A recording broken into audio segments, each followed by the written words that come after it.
হাজিরিন, আমার মূলত আলোচনার বিষয় এটা না, যেহেতু প্রাসঙ্গিক এসে গেছে তাই আমি ওসমান হাদির কথা একটু বললাম। আমার মূলত আলোচনা ছিল যে আল্লাহ রাব্বুল আলামিন যাকে হেদায়েত দান করেন তার অন্তরকে ইসলামের জন্য খুলে দেন, আর ইসলামকে তার অন্তরকে ইসলামের জন্য খুলে দেন। এর ব্যাখ্যা হলো তার অন্তরে আল্লাহ তাআলা তার অন্তরে আল্লাহ তাআলা নূর দান করেন। সাহাবায়ে কেরাম জিজ্ঞাসা করলেন যে কার অন্তরে আল্লাহ নূর দান করেছেন আর কার অন্তরে আল্লাহ নূর দান করেন, এটা বুঝবো কিভাবে? এর আলামত কি? আল্লাহর পয়গম্বর বলেছিলেন যে এক নম্বর আলামত হলো ওই লোকটা দুনিয়ামুখী হবে না। 2 নম্বর আলামত হলো ওই লোকটা পরকালমুখী হবে। 3 নম্বর আলামত হলো ওই লোকটা সর্বদা মৃত্যুর জন্য প্রস্তুত থাকবে। এই আলামতগুলো হলো যার অন্তরে নূর আছে কিনা সেই। তো মুহতারাম হাজিরিন, এখানে একটা জটিল প্রশ্ন রয়েছে। আল্লাহ তাআলা যে বললেন যে তিনি যাকে চান তাকে হেদায়েত দান করেন, তার অন্তরকে ইসলামের জন্য খুলে দেন এবং তার অন্তরে আল্লাহ তাআলা হেদায়েতের নূর দান করেন।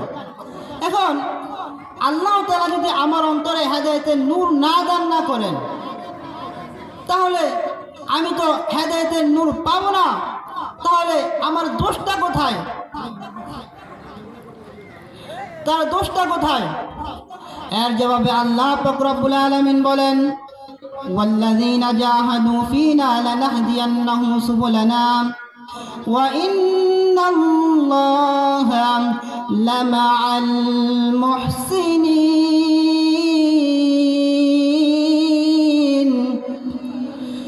এই আয়াতের মধ্যে আল্লাহ পাক রব্বুল আলামিন বলেন, আমার যেই বান্দা যারা আমি আল্লাহর পথে চলার জন্য চেষ্টা মুজাহাদা করে, আমি আল্লাহ রাব্বুল আলামিন তাকে আমার পথে চলার জন্য তাকে সাহায্য করি, তার জন্য আমার পথে চলার জন্য তাকে সহজ করে দেই। আমি আল্লাহ তাকে হেদায়েত দান করি। এর দ্বারা কি বোঝা যায়? যে ব্যক্তিটা আল্লাহর পথে চলতে চায়, আল্লাহর পথে চলার চেষ্টা করে, আল্লাহ রাব্বুল আলামিন তাকে হেদায়েত দান করে। আর যে ব্যক্তি আল্লাহ তাআলার পথে চলার জন্য চেষ্টা করে না, আল্লাহ তাআলা তাকে হেদায়েত দান করে না। এখন যে হেদায়েত পেল না, সে কি আল্লাহ তাআলা হেদায়েত না দেওয়ার কারণে পেল না, নাকি তার নিজের দোষে? অবশ্যই তার নিজের দোষে, কারণ সে আল্লাহর পথে চলার জন্য চেষ্টা করলো না, মুজাহাদা করলো না, এই জন্য সে হেদায়েত পেল না। এটা তার নিজের দোষে সে হেদায়েত পেল না। তো বিষয়টা স্পষ্টভাবে বোঝার জন্য আমি 2টি উদাহরণ দিচ্ছি। রাসূল সাল্লাল্লাহু আলাইহি ওয়াসাল্লামের 2টা সবচেয়ে বড় দুশমন ছিল 2টা। একজনের নাম ছিল ওমর, আরেকজনের নাম ছিল আবু জাহেল। তো আল্লাহর পয়গম্বর দোয়া করলেন, হে আল্লাহ, আপনি আবু জাহেল অথবা উমরকে ইসলামের জন্য কবুল করেন, যাতে তারা মুসলমান হলে ইসলামের শক্তি বাড়ায়, ইসলাম আরো মজবুত হয়। তখন আল্লাহ রাব্বুল আলামিন উমরের বেলায় রাসূলের সেই দোয়াটা কবুল করেছেন। অথচ উমর রাসূলের সবচেয়ে বড় দুশমন ছিল। রাসূলের সবচেয়ে বড় দুশমন ছিল উমর, আর উমরের ক্ষেত্রে আল্লাহ তাআলা রাসূলের সেই দোয়াটা কবুল করলেন, উমরকে হেদায়েত দান করলেন। এই উমর রাসূলকে মারার জন্য উমর এবং আবু জাহেল, উকবা, সাইবা তারা পরামর্শ করল। তারা পরামর্শে সবাই বসলো যে মুহাম্মদের ব্যাপারে কি করা যায়। মুহাম্মদ যেভাবে দিনে দাওয়াত দিচ্ছে, আমাদের সমাজের মধ্যে যেভাবে বিভ্রান্তি ছড়াচ্ছে, তাকে কিভাবে দমন করা যায়। তারা সকলে সিদ্ধান্ত নিল যে মুহাম্মদ সাল্লাল্লাহু আলাইহি সাল্লামকে হত্যা করতে হবে, হত্যা ব্যতীত তাকে দমন করা সম্ভব নয়। তো সবাই এই সিদ্ধান্তে একমত হলো। এখন বলাবলি হতে লাগলো যে কে তাকে হত্যা করবে। আবু জাহেল বলে, না, আমি মুহাম্মদকে হত্যা করতে পারবো না। উমর বলল, ঠিক আছে, তাহলে মুহাম্মদকে হত্যা করার জন্য আমি ওমরই যথেষ্ট। ওমর তরবারি নিয়ে বের হয়ে গেল। ওমর যখন তরবারি নিয়ে বের হয়ে গেল, রাস্তায় এক ব্যক্তির সাথে দেখা হলো। ওই ব্যক্তি ওমরকে দেখে বলতে লাগলো, হে ওমর, তুমি তরবারি নিয়ে কোথায় যাচ্ছ? তখন ওমর রাদিয়াল্লাহু তাআলা আনহু জবাব দিল যে আমি মুহাম্মদকে হত্যা করতে যাচ্ছি। ওই লোকটি বলল, আপনি মুহাম্মদকে কেন হত্যা করতে যাচ্ছেন? ওমর রাদিয়াল্লাহু তাআলা আনহু বলে যে মুহাম্মদ মিশিমিশি কি এগুলা নিজে নিজে বানায় এবং বানায় বলে এগুলো আল্লাহ তাআলা নাজিল করেছে, এগুলা আল্লাহর পক্ষ থেকে নাজিল হয়েছে, এগুলা নাকি কোরআনের আয়াত। সে এর মাধ্যমে আমাদের সমাজে বিভ্রান্তি ছড়াচ্ছে, আমাদের মধ্যে ফাটল সৃষ্টি করছে, এই জন্য তাকে হত্যা করতে যাচ্ছে। তখন ওই লোকটা বলল যে আপনি যে কোরআনের দাওয়াত দেওয়ার কারণে মুহাম্মদকে হত্যা করতে যাচ্ছেন, সেই কোরআনের দাওয়াত তো আপনার বোন এবং আপনার ভগ্নিপতি গ্রহণ করেছে। এই কথা ওমর শোনার পর ওমর রাদিয়াল্লাহু তাআলা আনহু বলল, ঠিক আছে, তাহলে আমি সর্বপ্রথম আমার বোন এবং ভগ্নিপতিকে হত্যা করব, তারপর মুহাম্মদকে হত্যা করব। এই কথা বলে সে রওনা হলো তার বোনের বাড়িতে। তার বোনের বাড়িতে গিয়ে দেখলো যে তার বোন এবং তার ভগ্নিপতি কোরআন তেলাওয়াত করতেছে। তার বোন ওমর এসেছে এটা টের পেয়ে কোরআনের যে অংশটুকু তেলাওয়াত করেছিলেন সেটা সে লুকাচ্ছে। তার ওমর তো সেটা দেখে ফেলেছে। তো ওমর বলল, তখন ওমর তার বোনকে মারতে মারতে রক্তাক্ত করে ফেলল। অবশেষে নিজের বোন সামান্য একটু মায়া হলো এবং বলল, হে আমার বোন, তুমি এতক্ষণ কি তেলাওয়াত করেছিলে, আমাকে একটু দাও তো। তখন হযরত ওমর রাদিয়াল্লাহু তাআলা আনহুর বোন হযরত ওমর রাদিয়াল্লাহু তাআলা আনহুকে বলল, হে আমার ভাই, তুমি নাপাক, তুমি মুশরিক, নাপাক ব্যক্তি এই কোরআন স্পর্শ করতে পারে না। হযরত ওমর বলল, তাহলে আমাকে এখন কি করতে হবে? ওমর রাদিয়াল্লাহু তাআলা আনহু বলে, আমাকে কি করতে হবে? তার বোন বলল, তুমি যাও গোসল করে আসো, গোসল করে এসে পাক পবিত্র হয়ে তারপর এটা পড়ো। হযরত ওমর গোসল করে এসে কোরআনের অংশটুকু পড়ল। এর আগে ওমর রাদিয়াল্লাহু তাআলা আনহু কোরআন পড়ে নাই, শুধু মানুষদের থেকে শুনেছে, কোরআন সচক্ষে দেখে নাই, সচক্ষে পড়ে নাই। যখন ওমর কোরআনটা পড়ল, কোরআনটা বুঝলো, তখন হযরত ওমর বুঝতে পারলেন যে এটা যেই কালাম, এই কালাম মুহাম্মদের বানানো হতে পারে না, এটা কখনো মুহাম্মদ বানানো হতে পারে না, এটা নিশ্চয়ই আল্লাহর পক্ষ থেকে নাজিল হয়েছে।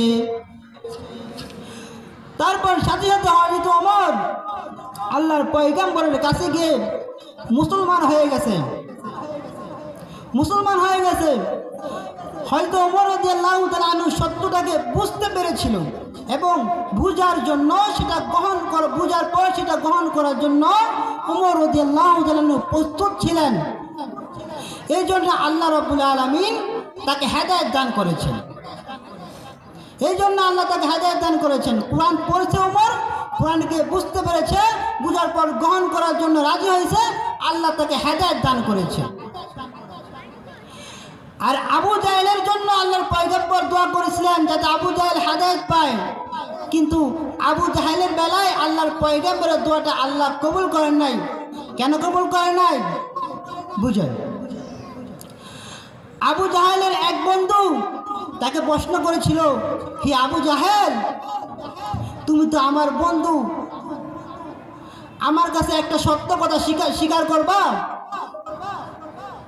আবু জাহেল বলল, ঠিক আছে, তুমি আমার বন্ধু, আমি তোমার কাছে সত্য কথাটা বলবো। তো এক রুমের মধ্যে আবু জাহেল বলল, ওই লোকটা বলল, হে আমার বন্ধু আবু জাহেল, মুহাম্মদ যেই সমস্ত কথা বলে সত্য বলে না মিথ্যা বলে?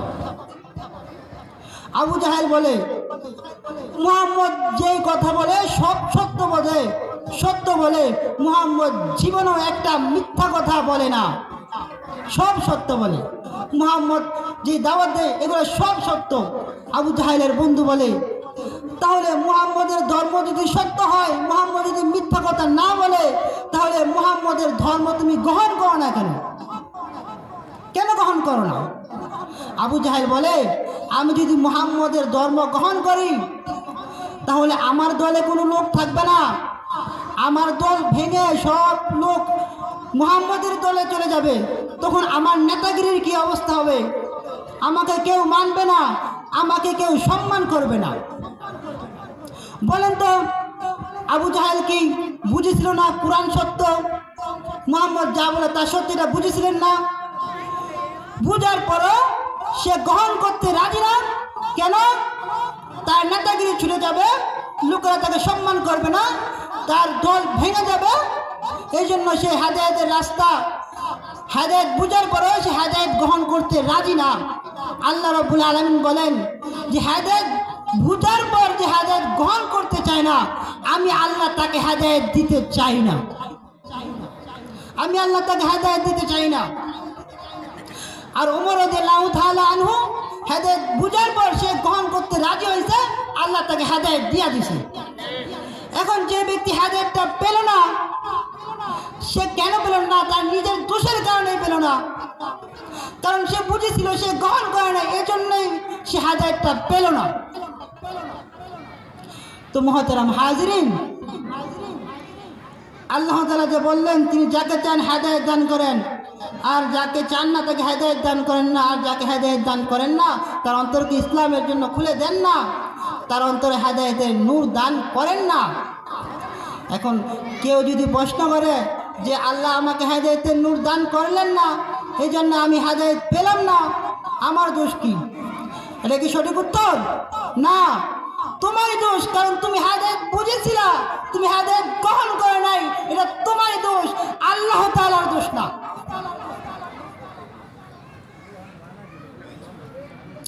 তো মুহতারাম হাজিরিন,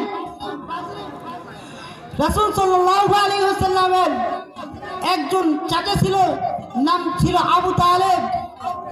এই আবু তালেব যখন মৃত্যুর নিকটবর্তী হয়েছিল, আল্লাহর পয়গম্বর বললেন, হে আমার চাচা, সারাটা জীবন তো আমার জন্য বিলিয়ে দিয়েছেন, শত্রুর মোকাবেলা করেছেন, নিজের জীবনের চাইতে বেশি ভালোবেসেছেন আমাকে, কিন্তু যেই কারণে তারা আমার শত্রু হয়েছে, আপনার শত্রু হয়েছে, যে দিনের দাওয়াত দেওয়ার কারণে, ওই দিনের দাওয়াত তো আপনিও গ্রহণ করেন নাই।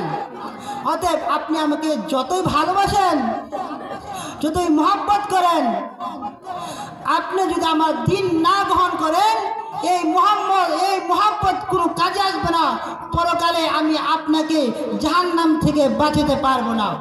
অতএব আপনি জাস্ট একবার বলেন লা ইলাহা ইল্লাল্লাহ মুহাম্মাদুর রাসূলুল্লাহ, একবার শুধু কালিমার দাওয়াত গ্রহণ করেন, আমি পরকালে আপনার জন্য আল্লাহর কাছে সুপারিশ করব। এই কথা বলার পর তখন আবু তালিব বলে, হে আমার ভাতিজা মুহাম্মদ, আমার বুঝতে বাকি নাই, তোমার দিন সত্য, তোমার কোরআন সত্য, তুমি যে দাওয়াত দাও এটা সত্য, আমার এটা বুঝতে বাকি নাই যে তোমার দিন গ্রহণ না করলে পরকালে আমাকে জাহান্নামে যেতে হবে, এটা বুঝার আমার আর বাকি নাই। আবু জাহেল বলে, আমি যদি তোমার দিন গ্রহণ করে মরি, তোমার দাওয়াত গ্রহণ করে মরি, তাহলে লোকেরা আমাকে বলবে আবু তালেব আমাদের সর্দার, সে স্বয়ং ভাতিজা জন্মগ্রহণ করে মৃত্যুবরণ করেছে, সবাই আমাকে অপমানিত করবে, লাঞ্ছিত করবে, এই যে একটা অপমান, এটা আমি সহ্য করতে পারতেছি না, এই জন্য আমি তোমার ধর্ম গ্রহণ করি না, এই অপমানের কারণে। আল্লাহর পয়গম্বর যখন আবু তালিবের এই কথা শোনার পর চরমভাবে দুঃখিত হলেন। দুঃখিত হবারই কথা, নিজের আপন চাচা সারাটা জীবন রাসূলের জন্য জীবনটা বিলিয়ে দিয়েছেন, কিন্তু এই চাচাকে আল্লাহর পয়গম্বর হেদায়েত দিতে পারেন নাই। আবু তালিবের কথা শোনার পর রাসূল যখন চরমভাবে দুঃখিত, তখন আল্লাহ তাআলা আয়াত নাযিল করলেন, ইন্নাকা লা তাহদি মান আহবাবতা ওয়ালাকিন্নাল্লাহা ইয়াহদি মান ইয়াশা। হে হে মুহাম্মদ, আবু তালিব আপনার মুহাম্মদের চাচা, এই জন্য আপনি তাকে হেদায়েত করে ফেলবেন? কখনো না। হেদায়েতের মালিক আমি আল্লাহ, আমি যাকে চাই তাকে হেদায়েত দান করি। আপনি চাইলে আপনার মুহাম্মদের চাচা আবু তালিবকে হেদায়েত দান করতে পারবেন না। এখন পর্যন্ত আবু তালেব বুঝেছিলেন কিনা যে রাসূলের দাওয়াত সত্য, মরলে জাহান্নামে যাবে? তারপরে সে বুঝে শুনে সে গ্রহণ করে নাই। আল্লাহ বলেন, বুঝার পর যে গ্রহণ করতে চায় না, আমি আল্লাহ তাকে হেদায়েত দিতে চাই না। যে বুঝার পর গ্রহণ করতে চায়, আমি তাকে হেদায়েত দিতে চাই। তো মুহতারাম হাজিরিন, পরিশেষে স্পষ্ট হলো যে আল্লাহ যাকে চান তাকে হেদায়েত দান করেন। কাকে চান? যে হেদায়েতের রাস্তা বুঝার পর গ্রহণ করতে চায় তাকে হেদায়েত আল্লাহ দান করেন। অতএব উমর হেদায়েতের রাস্তা চিনার পর গ্রহণ করতে চেয়েছে, এই জন্য আল্লাহ তাকে হেদায়েত দান করেছে। আর আবু জাহেল, আবু তালেব আর যত কাফের আছে তারা হেদায়েতের রাস্তা বুঝার পরও গ্রহণ করতে চায় নাই, এই জন্য আল্লাহ তাআলা তাকে হেদায়েত দান করে নাই। আল্লাহ রাব্বুল আলামিন আমাদেরকে এই কথাগুলা বুঝার তৌফিক দান করুন। আমিন। ওয়া আখিরু দাওয়ানা আলহামদুলিল্লাহি রাব্বিল আলামিন। আলহামদুলিল্লাহ।